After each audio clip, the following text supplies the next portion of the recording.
بسم اللہ الرحمن الرحیم۔ السلام علیکم ورحمۃ اللہ وبرکاتہ۔ جماعت ششم کے طلباء کو ایک دفعہ پھر اردو کے سبق میں خوش آمدید کہتے ہیں۔ امید ہے بیٹا کہ کل کے بتائے ہوئے سبق کے مطابق آپ نے اس نظم حمد کو یاد کر لیا ہوگا۔ آج ہم اگلے مرحلے کی جانب بڑھتے ہیں۔ بیٹا بورڈ دیکھ کر آپ کو اندازہ ہو گیا ہوگا کہ آج ہم مشق کا کچھ حصہ مکمل کرنے جا رہے ہیں، لہٰذا آپ تمام بچے اپنی اردو کی کاپی کورس میں سے نکال کے سامنے رکھ لیجئے۔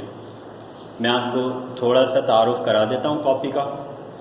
دیکھیے بیٹا، یہ آپ کو اردو کی کاپی نظر آ رہی ہے، اس ٹائٹل کی کاپی ہوگی، آپ سامنے رکھیے۔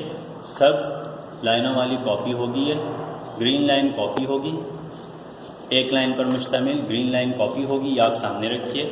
سب سے پہلے آپ کو جو چیز نظر آئے گی پہلے صفحے پر وہ فہرست ہے، انڈیکس۔ تو فہرست انشاءاللہ ہم اس ترتیب کے مطابق مکمل کریں گے۔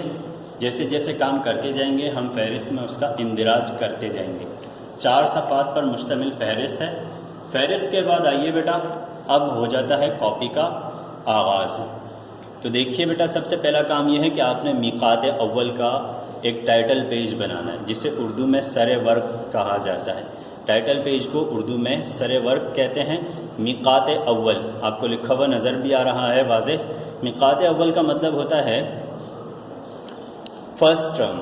فرسٹ ٹرم کا آپ نے یہ میقات اول کا یہ آپ نے ٹائٹل پیج بنانا ہے، اور اس کے بعد دوسرے صفحے پر آئیے، آپ کو حمد کا ایک خوبصورت سا ٹائٹل پیج نظر آ رہا ہے بیٹا۔ یہ آپ نے اس طرز پر کوشش کرنی ہے، یا اس سے بھی بہتر کوشش کرنی ہے کہ خوبصورت سا آپ نے سر ورق حمد کا بنانا ہے۔ جب آپ حمد کا سر ورق بنا لیں گے تو اس کے بعد آپ باقاعدہ کام کا آغاز کریں گے۔ کام کا آغاز کیسے کرنا ہے اور کام کیسے کرنا ہے یہ میں نے سامنے واضح کر دیا ہے بیٹا۔ سب سے پہلا کام تو آپ یہ کریں گے کہ آپ دونوں جانب تاریخ کا اندراج کریں گے۔ عیسوی تاریخ اور ہجری تاریخ آپ دونوں تحریر کریں گے۔ اس کے بعد آپ صفحہ نمبر لکھیں گے، یہ آپ کی کاپی کا صفحہ نمبر 3 ہوگا، ٹھیک ہے بیٹا۔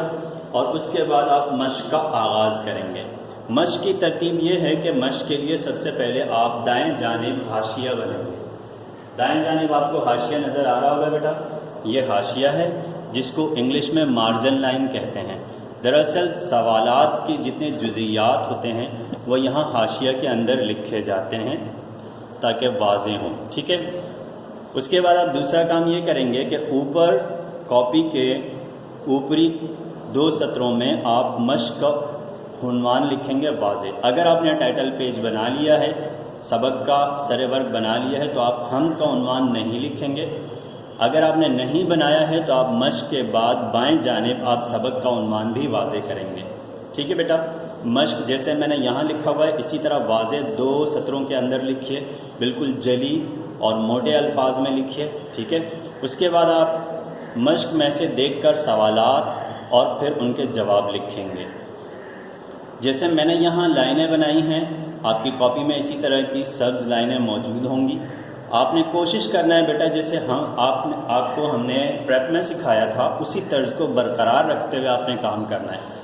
آپ کو یاد ہوگا کہ ہم نے وہ حروف جن میں گولائی نہیں ہے ان کو پہلی سطر پر لکھا تھا، اور وہ حروف جن کے اندر گولائی ہے ان کو ہم نے دوسری سطر پر لکھا تھا۔ یہاں چونکہ اب آپ کے پاس 2 لائنوں والی کاپی نہیں ہے تو آپ کیا کریں گے، آپ اس طرح کریں گے کہ وہ الفاظ جو پہلی سطر پر آ رہے ہیں ان کو آپ سطر سے اوپر لکھیں گے، جیسے یہاں میں نے لکھے ہوئے واضح کیے ہیں، ٹھیک ہے بیٹا۔ اور وہ الفاظ جن کے اندر گولائی آ رہی ہیں، تعالی کی یہ، شاعر کی رے، بیان کا نون، کریں کا نون، اس، سین، اور اسی طرح آپ کو یہ تمام الفاظ نظر آ رہے ہیں، تو آپ نے سطر کو دیکھتے ہوئے لکھنے ہیں، یعنی گول حروف کو آپ نے سطر پر لکھنا ہے، اور جن میں گولائی نہیں ہے ان کو سطر سے یعنی لائن سے اوپر لکھنا ہے، ٹھیک ہے۔ ایک اور بات جس کا آپ نے خیال رکھنا ہے وہ یہ کہ آپ یہ کام اب پینسل سے نہیں کریں گے، بلکہ آپ اس کے لیے نیلی سیاہی کا استعمال کریں گے اور کالی سیاہی کا استعمال کریں گے، یعنی نیلی سیاہی والے ایک قلم لیں گے اور ایک کالی سیاہی والا قلم لیں گے۔ کالی روشنائی سے آپ سوالات تحریر کریں گے اور نیلی روشنائی سے آپ ان کے جواب لکھیں گے، اور یہ بھی خیال رکھنا ہے کہ آپ تمام کام ایک سطر کے فاصلے سے کریں گے، یعنی ایک لائن چھوڑ کر کریں گے، کیونکہ ابھی بیٹا آپ لوگ ابتدائی کام کر رہے ہیں، لہٰذا فاصلہ رکھنا ضروری ہے تاکہ آپ کے کام میں صفائی ہو۔ میں سوال و جوابات کی وضاحت کر رہا ہوں۔ سب سے پہلا سوال ہے حمد کسے کہتے ہیں؟ آپ کو واضح نظر آ رہا ہے بیٹا، حمد کسے کہتے ہیں؟ پھر اس کا جواب ہے جس نظم میں شاعر اللہ تعالیٰ کی تعریف بیان کریں اس نظم کو حمد کہتے ہیں یا کہا جاتا ہے۔ ٹھیک ہے بیٹا، آپ نے اسی طرح لکھنا ہے۔ دوسرا سوال دیکھیے، نظم میں دو عالم سے کیا مراد ہے؟ نظم میں دو عالم سے کیا مراد ہے؟ تو جواب ہے نظم میں دو عالم سے مراد دو جہاں، نظم میں دو عالم سے مراد دو جہاں یعنی کہ دنیا اور آخرت ہیں۔ یہ جو بریکٹ بنا ہوا آپ کو نظر آ رہا ہے اس کا مطلب ہوتا ہے یعنی کہ، ٹھیک ہے، وضاحت کے لیے اس کا استعمال کیا جاتا ہے۔ اچھا، اس کے بعد دیکھیے تیسرا سوال، اللہ تعالیٰ کی عطا کردہ چند نعمتوں کے نام لکھیے۔ تو میں نے یہاں چند نعمتوں کا ذکر کیا ہے۔ جواب دیکھیے، ہر سوال کی علامت کے طور پر آپ سین لکھیں گے، جواب کی علامت کے طور پر جیم لکھیں گے اور اس کا نمبر لکھیں گے سوال کا۔ جواب پر نمبر لکھنے کی ضرورت نہیں ہے۔ سوال ہے اللہ تعالیٰ کی نعمتوں عطا کردہ چند نعمتوں کے نام لکھیے، تو جواب اس کا میں نے لکھا ہے انسان، حیوان، چرند پرند، پھل پھول، بادل پہاڑ، سورج چاند ستارے، سمندر دریا، سبزہ زار، صحرا وغیرہ اللہ تعالیٰ کی نعمتیں ہیں۔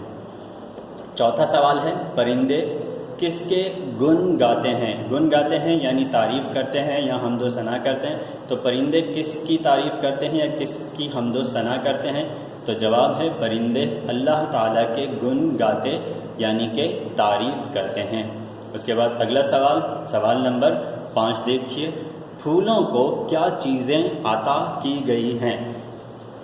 تو جواب ہے پھولوں کو اللہ تعالیٰ کی طرف سے رنگ، خوشبو اور خوبصورتی دی گئی ہے۔ ٹھیک ہے بیٹا، اس طرح آپ نے جیسے میں نے یہاں واضح کر دیے ہیں، آپ نے اسی انداز میں کوشش کرنی ہے کہ مشق کے یہ جو 5 سوالوں کے جواب تحریر کیے گئے ہیں یہاں آپ نے اپنی اپنی نوٹ بک میں تحریر کرنا ہے۔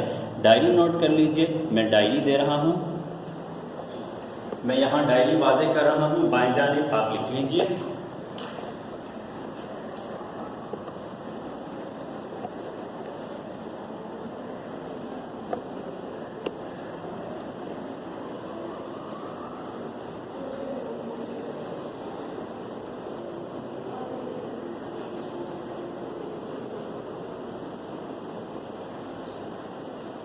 مشق کے 5 سوال تحریر کریں، تو آپ نے کوشش کرنی ہے بیٹا اسی طرز پہ صاف ستھرا کام کرنا ہے، اور بہتر یہ ہے کہ آپ کام کرنے کے بعد کسی بڑے کو بھی چیک کرا لیں۔